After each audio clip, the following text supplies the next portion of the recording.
Chapter 3. Part of Conway was always an onlooker, however active might be the rest.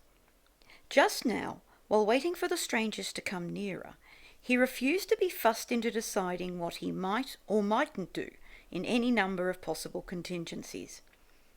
And this was not bravery or coolness, or an especially sublime confidence in his own power to make decisions on the spur of the moment. It was, if the worst view to be taken, a form of indolence, an unwillingness to interrupt his mere spectator's interest in what was happening. As the figures moved down the valley, they revealed themselves to be a party of a dozen or more, carrying with them a hooded chair. In this, a little later, could be discerned a person robed in blue. Conway could not imagine where they were all going, but it certainly seemed providential, as Miss Brinklow had said, that such a detachment should chance to be passing just there and then. As soon as he was within hailing distance, he left his own party and walked ahead, though not hurriedly, for he knew that Orientals enjoy the ritual of meeting and like to take their time over it. Halting within a few yards off, he bowed with due courtesy.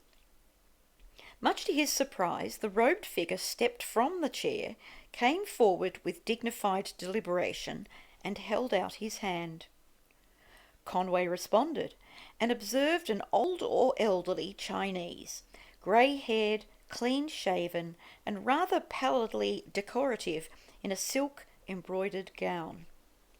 He in his turn appeared to be submitting Conway to the same kind of reckoning. Then, in precise and perhaps too accurate English, he said, "I am from the Lamasery at Shangri-La."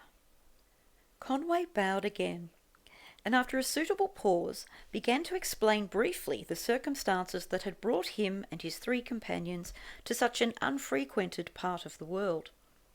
At the end of the recital, the Chinese made a gesture of understanding. "It is indeed remarkable," he said, and gazed reflectively at the damaged aeroplane. Then he added, "My name is Chang. If you would be so good as to present me to your friends?" Conway managed to smile urbanely. He was rather taken with this latest phenomenon, a Chinese who spoke perfect English and observed the social formalities of Bond Street amidst the wilds of Tibet. He turned to the others, who had by this time caught up and were regarding the encounter with varying degrees of astonishment. "Miss Brinklow, Mr. Barnard, who is American, Mr. Mallinson, and my own name is Conway.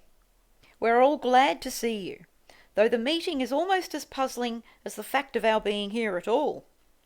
Indeed, we were just about to make our way to your Lamasery, so it is doubly fortunate.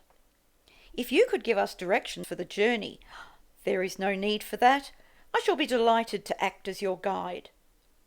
"But I could not think of putting you to such trouble. It's exceedingly kind of you, but if the distance is not far—" "It is not far," replied the man, "but it is not easy either. I shall esteem it an honour to accompany you and your friends." "But really," insisted Conway. "I must insist," said the man. Conway thought that the argument, in its context of place and circumstance, was in some danger of becoming ludicrous. "Very well," he responded. "I'm sure we are all most obliged." Mallinson, who had been sombrely enduring these pleasantries, now interposed with something of the shrill acerbity of the barrack square. "Our stay won't be long," he announced curtly. "We shall pay for anything we have, and we should like to hire some of your men to help us on our journey back. We want to return to civilization as soon as possible." "And are you so very certain that you are away from it?" asked their guide. The query, delivered with such suavity, only stung the youth to further sharpness. "I'm quite sure I'm far away from where I want to be, and so are we all.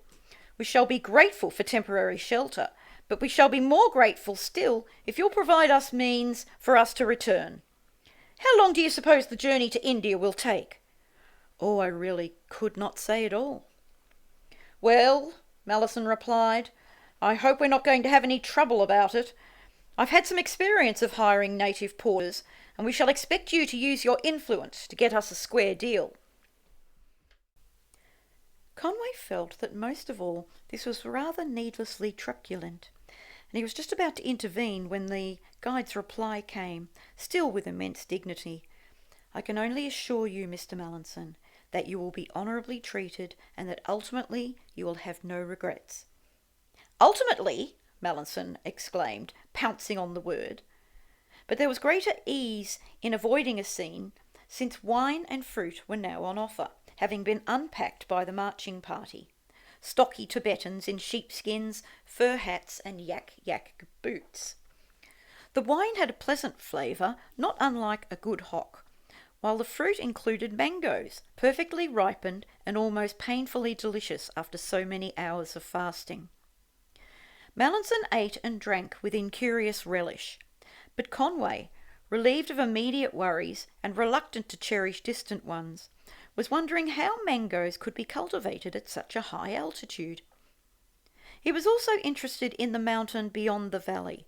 It was a sensational peak, by all standards, and he was surprised that some traveller had not made much of it in the kind of book that a journey in Tibet invariably elicits. He climbed it in his mind as he gazed, choosing a route by khul and couloir, until an exclamation from Mallinson drew his attention back to earth. He looked round then and saw the Chinese had been earnestly regarding him. "You are contemplating the mountain, Mr. Conway?" came the inquiry. "Yes, it's a fine sight. It has a name, I suppose?" "It is called Karakul," replied their guide. "I don't think I've ever heard of it. Is it very high?" "Yes, over 28,000 feet. "Indeed!" exclaimed Conway. "I didn't realise there would be anything on that scale outside the Himalayas. Has it been properly surveyed? Whose are the measurements?" Their guide asked, "Whose would you expect, my dear sir? Is there anything incompatible between monasticism and trigonometry?" Conway savoured the phrase and replied, "Oh, no, not at all." Then he laughed politely. He thought it a poorish joke, but one perhaps worth making the most of. Soon after that, the journey to Shangri-La was begun. All morning the climb proceeded, slowly and by easy gradients. But at such height the physical effort was considerable, and none had energy to spare for talk. The Chinese travelled luxuriously in his chair, which might have seemed unchivalrous had it not been absurd to picture Miss Brinklow in such a regal setting. Conway, who the rarefied air troubled less than the rest, was at pains to catch the occasional chatter of the chair-bearers. He knew a very little Tibetan, just enough to gather that the men were glad to be returning to the Lamasery. He could not, even had he wished, have continued to converse with their leader, since the latter, with eyes closed and face half hidden behind curtains, appeared to have the knack of instant and well-timed sleep. Meanwhile, the sun was warm, hunger and thirst had been appeased, if not satisfied, and the air, clean as from another planet, was more precious with every intake. One had to breathe consciously and deliberately, which, though disconcerting at first, induced after a time an almost ecstatic tranquillity of mind. The whole body moved in a single rhythm of breathing, walking, and thinking. The lungs, no longer discrete and automatic, were disciplined to harmony with mind and limb. Conway, in whom a mystical strain ran in curious consort with scepticism, found himself not unhappily puzzled over the sensation. Once or twice he spoke a cheerful word to Mallinson, but the youth was labouring under the strain of the ascent. Barnard also gasped asthmatically, while Miss Brinklow was engaged in some grim pulmonary warfare which for some reason she made efforts to conceal. "We're nearly at the top," Conway said encouragingly. "I once ran for a train and felt just like this," she answered. So also, Conway reflected, there were people who considered cider was just like champagne. It was just a matter of palate. He was surprised to find that beyond his puzzlement he had few misgivings, and none at all on his own behalf. There were moments in life when one opened wide one's soul, just as one might open wide one's purse if an evening's entertainment were proving unexpectedly costly, but also unexpectedly novel. Conway, on that breathless morning in sight of Caracal, made just such a willing, relieved, yet not excited response to the offer of a new experience. After 10 years in various parts of Asia, he had attained to a somewhat fastidious valuation of places and happenings, and this, he was bound to admit, promised unusually. About a couple of miles along the valley, the ascent grew steeper, but by this time the sun was overclouded and a silvery mist obscured the view. Thunder and avalanches resounded from the snowfields above. The air took chill, and then, with the sudden changefulness of mountain regions, became bitterly cold. A flurry of wind and sleet drove up, drenching the party and adding immeasurably to their discomfort. Even Conway felt at one moment that it would be impossible to go much further. But shortly afterwards it seemed that the summit of the ridge had been reached, for the chair-bearers halted to readjust their burden. The condition of Barnard and Mallinson, who were both suffering severely, led to continued delay. The Tibetans were clearly anxious to press on, and made signs that the rest of the journey would be less fatiguing. After these assurances, it was disappointing to see them uncoiling ropes. "Do they mean to hang us already?" Barnard managed to exclaim with desperate facetiousness. But the guides soon showed that their less sinister intention was merely to link the party together in ordinary mountaineering fashion. When they observed that Conway was familiar with rope craft, they became much more respectful and allowed him to dispose the party in his own way. He put himself next to Mallinson, with Tibetans ahead and to the rear, and with Mallard and Miss Brinklow and more Tibetans further back still. He was prompt to notice that the men, during their leader's continued sleep, were inclined to let him deputise. He felt a familiar quickening of authority. If there were to be any difficult business, he would give what he knew was his to give, confidence and command. He'd been a first-class mountaineer in his time, and was still, no doubt, pretty good. "You've got to look after Barnard," he told Miss Brinklow, half jocularly, half meaning it, and she answered with the coyness of an eagle, "I'll do my best. But, you know, I've never been roped before." The track went on, more sharply downhill, and at one spot Conway found some edelweiss, the first welcome sign of more hospitable levels. But this, when he announced it, consoled Mallinson even less. "Good God, Conway, do you fancy you're pottering about the Alps? What sort of Hell's Kitchen are we making for? That's what I'd like to know. And what's our plan of action when we get to it? What are we going to do?" Conway said quietly, "If you'd had all the experiences I've had, you'd know that there are times in life when the most comfortable thing to do is nothing at all. Things happen to you and you just let them happen. The war was rather like that. One is fortunate if, as on this occasion, a touch of novelty seasons the unpleasantness. You're too confoundedly philosophic for me. That wasn't your mood during the battle at Baskell." "Of course not," replied Conway, "because then there was a chance that I could alter events by my own actions. But now, for the moment at least, there's no such chance. We're here because we're here, if you want a reason. I've usually found it a soothing one."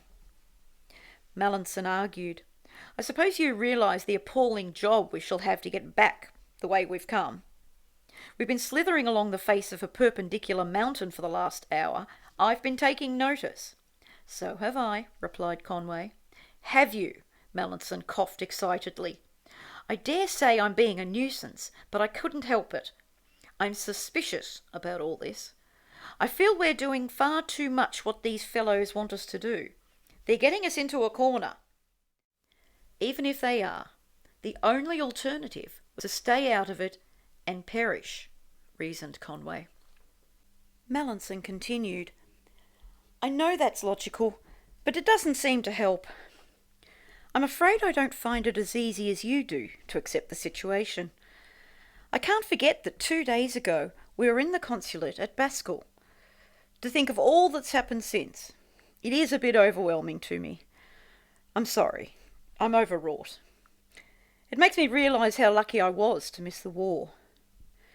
I suppose I would have got hysterical about things even then. The whole world seems to have gone completely mad all around me. I must be pretty wild myself to be talking to you like this. Conway shook his head. My dear boy, not at all. You're 24 years old, and you're somewhere about 2.5 miles up in the air.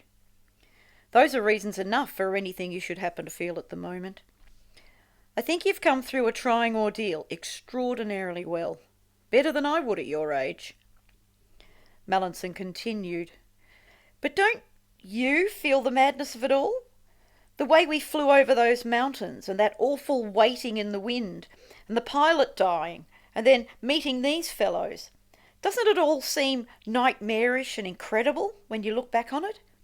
Oh, of course it does. Then I wish I knew how you managed to keep so cool about everything. Conway confided, Do you really wish that? I'll tell you if you like, though you'll perhaps think me cynical. It's because so much else that I can look back on seems nightmarish too. This isn't the only mad part of the world, Mallinson. After all, if you must think of Baskul, do you remember just before we left how the revolutionaries were torturing their captives to get information? An ordinary washing mangle. Quite effective, of course, but I don't think I ever saw anything more comically dreadful. And do you recollect the last message that came through before we were cut off?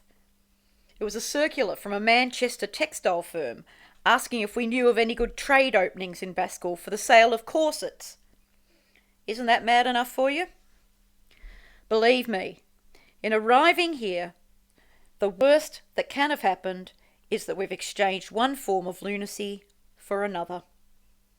And as for the war, if you'd been in it, you'd have done the same as I did. Learned how to funk with a stiff lip. They were still conversing when a sharp but brief ascent robbed them of breath, inducing in a few paces all their earlier strain. Presently the ground levelled, and they stepped out of the mist into clear sunny air. Ahead, and only a short distance away, lay the Lamasery of Shangri-La. To Conway, seeing it first, it might have been a vision fluttering out of a solitary rhythm in which lack of oxygen had encompassed all his faculties. It was indeed a strange and half-incredible sight.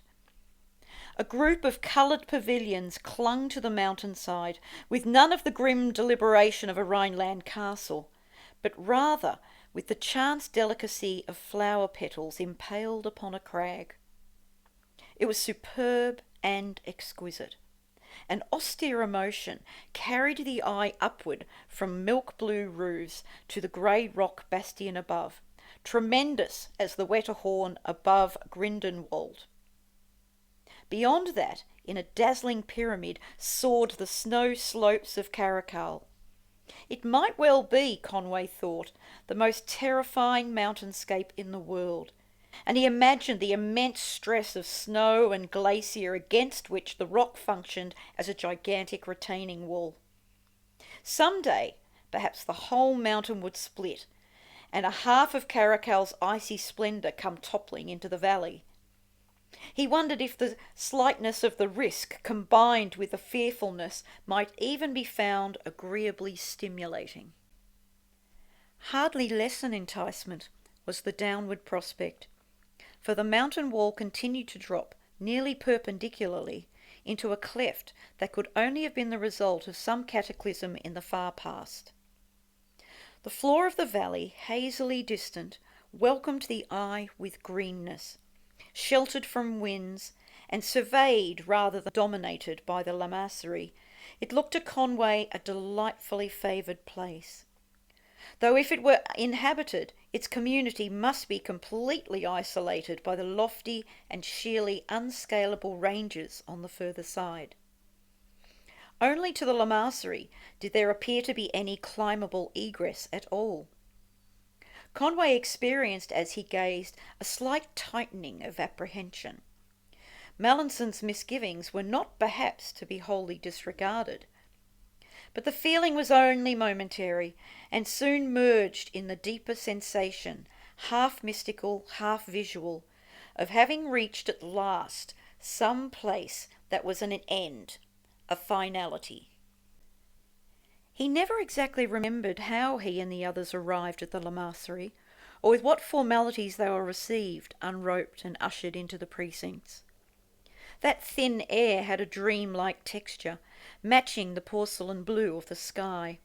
With every breath and every glance he took in a deep anaesthetising tranquillity that made him impervious alike to Mallinson's uneasiness, Barnard's witticisms, and Miss Brinklow's portrayal of a lady well prepared for the worst. He vaguely recollected surprise at finding the interior spacious, well warmed, and quite clean. But there was no time to do more than notice these qualities, for the Chinese had left his hooded chair and was already leading the way through various antechambers. He was quite affable now. "I must apologise," he said, "for leaving you to yourselves on the way, but the truth is, journeys of that kind don't suit me, and I have to take care of myself. I trust you are not too fatigued." "We managed," replied Conway with a wry smile. "Excellent. And now, if you will come with me, I will show you to your apartments. No doubt you would like baths. Our accommodation is simple, but I hope adequate." At this point, Barnard, who was still affected by shortness of breath, gave vent to an asthmatic chuckle.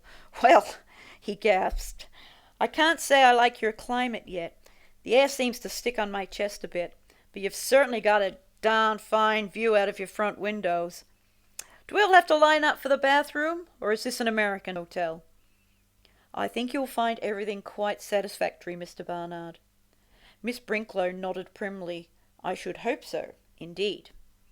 "And afterwards," continued the Chinese, "I would be greatly honoured if you would all join me at dinner." Conway replied courteously. Only Mallinson had given no sign of his attitude in the face of these unlooked-for amenities. Like Barnard, he'd been suffering from the altitude, but now, with an effort, he found breath to exclaim, "And afterwards also, if you don't mind, we'd like to make our plans for getting away. The sooner the better, so far as I'm concerned."